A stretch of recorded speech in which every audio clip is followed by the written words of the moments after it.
Bonjour tout le monde, c'est Margot, j'espère que vous allez bien. Perso, moi ça va. Du coup, aujourd'hui on se retrouve pour un nouvel épisode et aujourd'hui je suis de retour pour vous parler du biel 25G Akasaka Day. Ok. Et il y a un autre nom, c'est Meet Me at 25 Akasaka. Je crois que c'est ça le titre alternatif. At 25 in Akasaka. Ok. Bon, c'est un titre un petit peu particulier, c'est un titre qui me perturbe énormément. Alors du coup, c'est un biel japonais de 10 épisodes et qui date de 2024.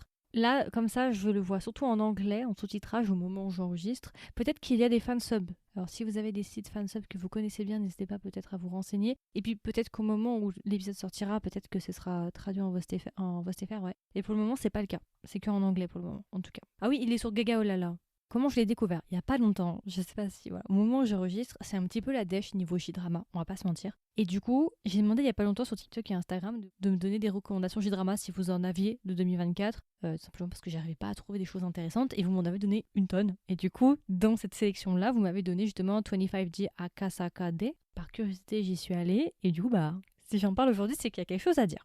Si jamais je ne l'ai pas précisé, mais le drama est issu du manga du même nom qui a été fait par Natsuno Hiroko. Voilà, pour ça c'est ceux que ça intéresse. Et le manga est en cours d'après ce que j'ai vu. Ok, alors rapidement du coup, de quoi parle ce drama? Alors ce drama c'est assez drôle parce qu'en fait il s'agit d'un Inception. Ce drama parle de nos deux personnages, Yuki et Asami. On nous explique que ces deux personnages-là étaient ensemble à l'université. Yuki est plus jeune de 2 ans par rapport à Asami, mais ces deux personnages-là ont été dans la même université et ont été dans la même faculté de cinéma. Et d'ailleurs, lorsqu'ils étaient à l'université, ces personnages-là s'étaient déjà croisés, ils avaient déjà discuté ensemble. Et ce qui va se passer, c'est qu'on va se placer plusieurs années après, du coup, à l'âge adulte. Asami, lui, est devenu une célébrité extrêmement connue au Japon. C'est vraiment la célébrité du moment, c'est un petit peu une idol, si vous voulez. Et du coup, on a Yuki qui, lui, voudrait justement faire décoller sa carrière et devenir tout aussi connu qu'Asami, mais qui malheureusement a beaucoup de mal à faire décoller sa carrière et qui n'arrive pas à trouver de rôle, qui n'arrive pas tout simplement à percer. Et ce qui va se passer, c'est qu'au début du drama, Yuki et Asami, et particulièrement Yuki, vont candidater pour un rôle, pour un drama. Et du coup, Yuki va décider de postuler, entre guillemets, pour un film, plus particulièrement un BL.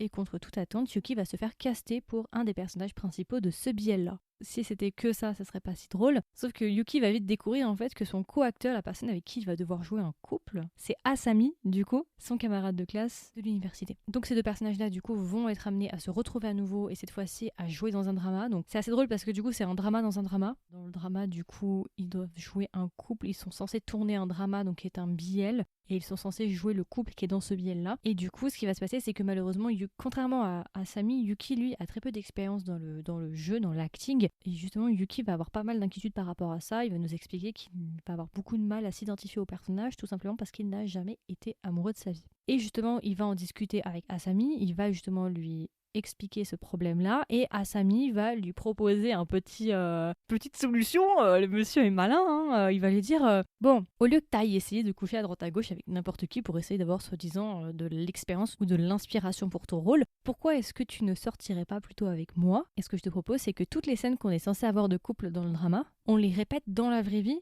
comme un couple. On va dormir ensemble et ce genre de choses. Bien évidemment, pour la science. Tout ça dans un cadre professionnel, bien évidemment. Je sais pas si vous me voyez faire un clin d'œil, mais en tout cas, je vous le dis, là, je suis en train de vous faire un clin d'œil. Yuki, bien évidemment, bête qu'il est l'enfant, il va accepter. Et justement, on va suivre leur histoire et on va voir leur relation progresser, entre guillemets. On va voir ce qui va se passer. Est-ce qu'ils vont tomber amoureux, ils vont pas tomber amoureux. Et voilà, je n'en dis pas plus. Alors rapidement, du coup, qu'est-ce que j'ai pensé de ce drama? Eh ben, écoutez, très bonne surprise. Moi, je vais directement parler du point négatif maintenant, le plus gros, comme ça, je vais pouvoir le mettre en contraste.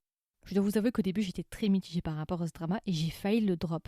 Les 2 premiers épisodes ont mis beaucoup de temps à commencer. Vraiment, j'étais très mitigée. Hein. Les 2 premiers épisodes, je me suis dit, mais il me cringe de malade. J'étais trop mal à l'aise et j'ai failli abandonner et je suis très contente de ne pas avoir abandonné. Donc voilà, ça c'est un de mes points négatifs. Vraiment, si vous aussi, vous hésitez à continuer et vous êtes à l'épisode 1 ou 2, continuez parce qu'à partir de l'épisode 3-4, les choses décollent et là, ça devient très intéressant et très croustillant. Donc ça c'est un petit point entre guillemets semi-négatif, je voulais quand même le rajouter parce que c'est important de le dire, c'est surtout un conseil aussi pour les personnes qui ne l'ont pas encore vu. Voilà, ça c'est mon point négatif général. Après en termes de points positifs, qu'est-ce que j'ai aimé? Bah franchement ça a plutôt bien fonctionné, même si au début j'étais un peu mitigée. Je trouve que le couple il y a quelque chose, il y a pas mal de scènes aussi assez intéressantes, pas mal de scènes assez sensuelles, vous allez avoir du fanservice, ne vous inquiétez pas, il va y avoir des choses, hein. C'est pas on attend 10 épisodes pour un bisou, vous inquiétez pas, il y aura d'autres choses. Donc le couple ça fonctionne plutôt bien, c'était pas le biel de l'année, la romance de l'année, on est d'accord, mais ça reste un bon biel japonais. franchement, très bonne surprise jusqu'à la fin. Et franchement, mention spéciale pour les 2 derniers épisodes, dont l'épisode 9. Oh,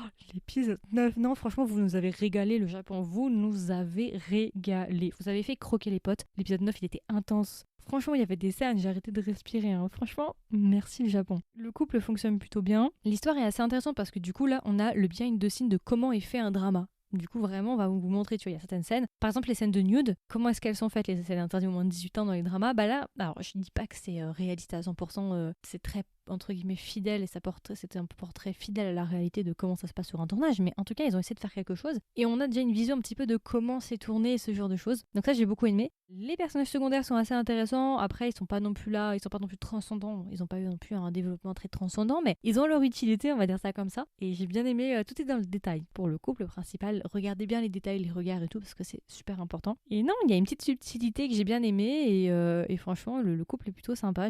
Qu'est-ce que je peux vous dire ? C'est plutôt bien filmé, je trouve, au niveau du langage de caméra. Après, la colorimétrie, je suis pas forcément une grande fan. C'est comme toujours, c'est un petit peu quand même très clair, très blanc, un petit peu hyper exposé. Ça, c'est quelque chose que j'aime pas personnellement. Mais bon, après ça, j'ai pu mettre de côté parce que c'est pas non plus très très dérangeant. Mais en termes de langage de caméra, la manière dont c'est filmé, je trouve que c'est plutôt bien. C'est plutôt bien géré, c'est plutôt intéressant. Donc non, franchement, j'ai passé un bon moment et il y a des très belles scènes 9-10. Et j'ai bien aimé parce que ma crainte principale, c'était qu'ils soient en couple au bout du 6e épisode, tu vois, et que les 4 derniers, bah c'est juste changer les couches et sortir le chien. Et bah non, pour les personnes qui aiment bien jusqu'au bout être en haleine de savoir qu'est-ce qui va se passer, et bah voilà, jusqu'au 10e, fin du 10e, tu sais pas ce qui va se passer. Donc ouais, non, franchement, très très bon drama que je vous recommande. Franchement, un bon biel à regarder si vous ne savez plus trop quoi regarder et peut-être que vous êtes passé à côté. Franchement, il était vraiment sympa. Donc voilà, et du coup, si je devais le recommander à un ami ou une amie, qu'est-ce que je lui dirais et est-ce que même je lui recommanderais le drama? Moi, je vous le recommande. C'est un bon BL japonais. C'est pas forcément le best of the best, il a pas révolutionné le genre, mais ça reste un bon BL. Surtout quand on prend en compte aussi qu'il y a très peu de bons J-dramas qui sortent. En tout cas, il y a très peu de J-dramas tout court qui sortent ces derniers temps. Et ça fait du bien de trouver des dramas de bonne qualité, des bonnes productions. Donc celui-là, franchement, je vous le recommande si vous voulez un bon drama, un bon BL, si vous voulez un BL assez intéressant. Si vous voulez aussi un BL dans le milieu du cinéma. Et ce genre de choses, si vous voulez un biel avec une différence d'âge, si vous voulez un biel qui prend son temps, mais qui a beaucoup de scènes sensuelles, vous verrez. C'est pas juste mignon, cute, on s'embrasse au bout du 8e, on se tient la main et on rougit. Non, pas du tout. Enfin, pas vraiment, en tout cas. Donc non, voilà, si vous cherchez juste un bon biel en règle générale de qualité qui tient la route avec des acteurs plutôt beaux, why not? Et du coup, alors, si je devais lui donner une note sur 20, combien est-ce que je lui mettrais? Je lui mettrais 16 sur 20. Voilà. Bonne surprise, hein. Vraiment merci à la personne, aux personnes d'ailleurs qui me l'ont recommandé. Merci parce que vous avez refait mon après-midi. Je l'ai pas précisé, mais je me suis fait le drama en une après-midi. Voilà, vous le savez. En sachant que le drama est très court, hein, c'est des épisodes de 20 minutes et des poussières.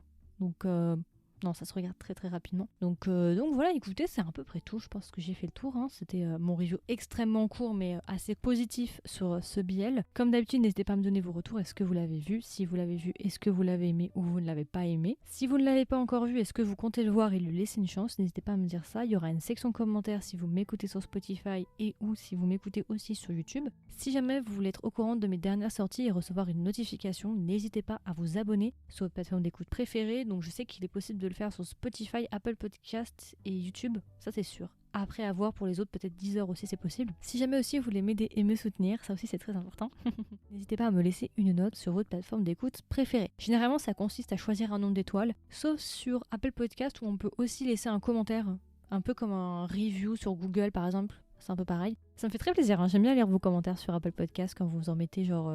c'est des messages qui font le review de mon podcast en fait. Donc les personnes quand elles découvrent le podcast, elles peuvent voir vos reviews. En tout cas, merci d'avance pour toutes les personnes qui laisseront une petite note ou un petit commentaire sur Apple Podcast. Et puis voilà, écoutez, je vous souhaite une agréable journée ou une agréable soirée. Et je vous dis à la prochaine pour un nouveau drama. Bye bye.